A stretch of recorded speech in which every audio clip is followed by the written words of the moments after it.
Hello traders, मेरा नाम है Om, MS in finance and SEBI registered research analyst. कल का दिन होने वाला है हमारे लिए डी डे। डी डे का मतलब होता है डिसीजन डे, क्योंकि कल दो बड़े इवेंट्स हैं जिन पे हमारा फोकस और मार्केट का पूरा फोकस उस पर रहने वाला है। पहला है हमारा इंटरनल, जो कि इंडिया का है। आरबीआई पॉलिसी कल आने वाली है।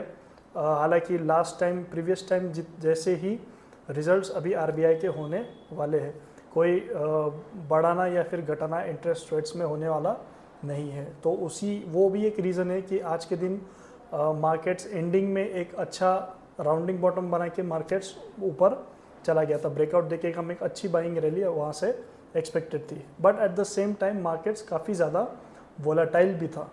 एक एक कैंडल में आपको 40 to 50 पॉइंट्स का मूवमेंट ईजिली दिख रहा था। जो दूसरी सबसे बड़ी न्यूज़ है जो कि होने वाली है कल के दिन, या फिर आप कह सकते हैं मंडे अर्ली मॉर्निंग को ब्रह्म मुहूर्त पे, जो यूएस ने ईरान को जो टाइम लिमिट दिया है वो अभी ख़त्म होने को आया है और यूएस के 350 मिसाइल्स रेडी है। ईरान के सारे न्यूक्लियर प्लांट्स, मतलब जहाँ से इलेक्ट्रिसिटी बनता है, और मेजर जो भी प्लांट्स हैं उनके, वहाँ पे अटैक करने के लिए रेडी है। तो अगर ईरान की तरफ से कुछ नहीं आता है तो कल के दिन हमें एक बड़ा युद्ध दिखता हुआ नज़र आता है। तो वो हो भी सकता है और नहीं भी हो सकता है। तो ये दोनों चीज़ें हैं जिसके लिए कल के लिए मार्केट्स हमेशा प्रिपेयर्ड रहता है। कोई भी इवेंट के लिए मार्केट्स रिएक्ट करता है पॉजिटिव या फिर नेगेटिव के लिए। एक बाजू तो पॉजिटिव है आरबीआई की, लेकिन दूसरी बाजू हमें देखना ज़रूरी है कि कल सुबह मार्केट्स क्या रिएक्ट करते हैं और ट्रम्प साहब क्या करते हैं, उसके रिलेटेड फिर मार्केट्स हमारा रिएक्ट करके ऊपर नीचे ट्रेडिंग चलते रहेगा। तो आज हम देखेंगे कि निफ्टी क्या बता रहा है हमें चार्ट्स के ऊपर, और कौन से ट्रेड्स थे जो हमने लिए, और हम एक व्यू जानने की कोशिश करेंगे बोथ साइड्स, बाइंग और सेलिंग साइड पे। तो चलिए स्क्रीन की तरफ। ये सारे जो कॉल्स है इसकी सारी डिटेल्स हम टेलीग्राम पे मेंशन करते हैं, तो आप जाके डिस्क्रिप्शन में आपको लिंक मिल जाएगा, तो वहाँ से जाके आप इसे ज्वाइन कर सकते हो। तो जैसे निफ्टी का डेली का चार्ट है हमारा, तो निफ्टी बेरिश जोन में ही है, 1 2 3। तो ये हमारा थर्ड गुड रिट्रेसमेंट था, या फिर आप प्रॉफिट बुकिंग भी कह सकते हो उसे। एक गुड प्रॉफिट बुकिंग यहाँ पे हो गया था, और ये आज का दिन था कि मार्केट्स प्रीवियस डे के हाई को क्रॉस करके मार्केट्स ऊपर सस्टेन कर गया और वहाँ पे ही क्लोज हुआ, डे हाई पे ही क्लोज हुआ था आज के दिन के लिए। तो अगर कल मार्केट्स ज़्यादा वॉलेटाइल नहीं होते, स्टैग्नेंट चलते हैं, तो यहाँ से साइडवेज होने का चांसेस है कि इसी लेवल तक जो कि है 23,122 से लेके, अगर बॉटम में पकड़ो 22,564, इस लेवल पे मार्केट्स साइडवेज होना चाहिए। अगर कोई पॉजिटिव न्यूज़ आती है दोनों साइड से, ईरान, यूएस और इंडिया से भी, आरबीआई पॉलिसी में, तो मार्केट्स ऊपर जा सकता है या फिर साइडवेज रहने के चांसेस पूरे यहाँ पे नज़र आ रहा है। जैसे कि अगर मैं इसको 3 मिनट्स या फिर 10 मिनट्स के टाइम फ्रेम पे लेके जाऊं और इसे मैं कर दूं रिसेट चार्ट, तो ये हमारा आज की 7 तारीख गैप डाउन ओपन हुआ 9:15 को, और फिर ऊपर गया। फिर ये एक साइडवेज मूवमेंट हमको ये बॉक्स में देखने मिली, जहाँ पे सपोर्ट रेजिस्टेंस था हमारा प्रीवियस डे का हाई और करंट डे का लो, या फिर उसके बाद जो कैंडल बनी उसका लो भी आप मार्क कर सकते हो।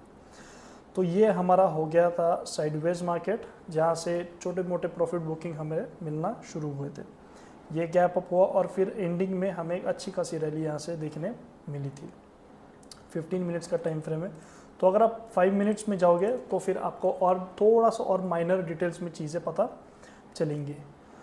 तो जैसे कि निफ्टी का हमने 22,700 का कॉल दिया था, हमने कॉल दिया था 235 को, क्योंकि हमने जो रिट्रेसमेंट हुई उसका हाई मार्क किया था। तो जैसे ही उसका हाई क्रॉस होता है तो हम वहाँ पे ट्रेड इनिशिएट करेंगे। तो ये 220 पे दिया था कि 235 पे चले जाए। ओके, यहाँ पे एक मिस्टेक हुआ है, इसे करेक्ट कर लेते हैं हम। परफेक्ट। तो 235 का हाई ब्रेक हुआ, हमने कॉल दिया और वो 254 जाके आ गया था, और बाद में फिर थोड़ा सा रिट्रेस करके 281 के लेवल्स तक चला गया था। जो दूसरा स्टॉक था जो कि आज काफ़ी सुर्खियों में भी था, वो था जुबिलेंट फूड, जिसमें हमने फ्यूचर्स का कॉल दिया था। 420 पे सेल कहा था हमने, और बाय हमारा पहला टारगेट 410 था, तो वो नीचे आया 415-14 तक, फिर रिट्रेस किया और हमारा स्टॉप लॉस 430 था, 430 रुपये का हमारा स्टॉप लॉस था। तो यहाँ से साइडवेज होके अगेन मार्केट्स नीचे आ गए थे, तो 405 का लो बना के फिर वहाँ से जुबिलेंट फूड साइडवेज हो गया था। सेम लॉरस लैब का भी कॉल ऑप्शन दिया था हमने, 1060 का स्ट्राइक प्राइस था, इसे 48 पे बाई कहा था और सेल दिया था हमने 49.65 पे। क्योंकि इसका लॉट साइज 850 है तो आप 1-2 रुपया 1.5 रुपये भी लेते हो, स्टिल यू आर मेकिंग 1300 का प्रॉफिट, है ना, तो गुड सीन हो जाता है। और जो लास्ट कॉल हमने दिया था वो था सिप्ला था 1211, 1211 पे हमने बाई कर दिया था और पहला टारगेट ही हमारा अचीव हो गया था 1216 का।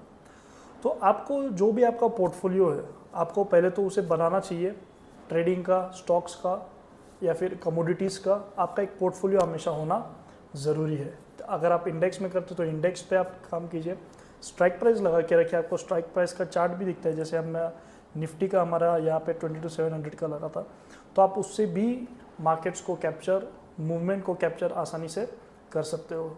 आप जैसे स्किल्स बढ़ाएंगे वैसे वैसे आपका प्रॉफिट, आपका डिसिप्लिन, आपकी कंसिस्टेंसी ये धीरे धीरे स्टेप बाय स्टेप आगे बढ़ते रहेगी। तो वीडियो अच्छा लगा होगा तो इसे लाइक कीजिए, सब्सक्राइब का बटन कीजिए अगर आप इस पेज पे नए हो। सारी इंपॉर्टेंट लिंक डिस्क्रिप्शन में है तो उसे आप जाके चेक कर सकते हो। मिलते हैं कल के वीडियो में, सी यू।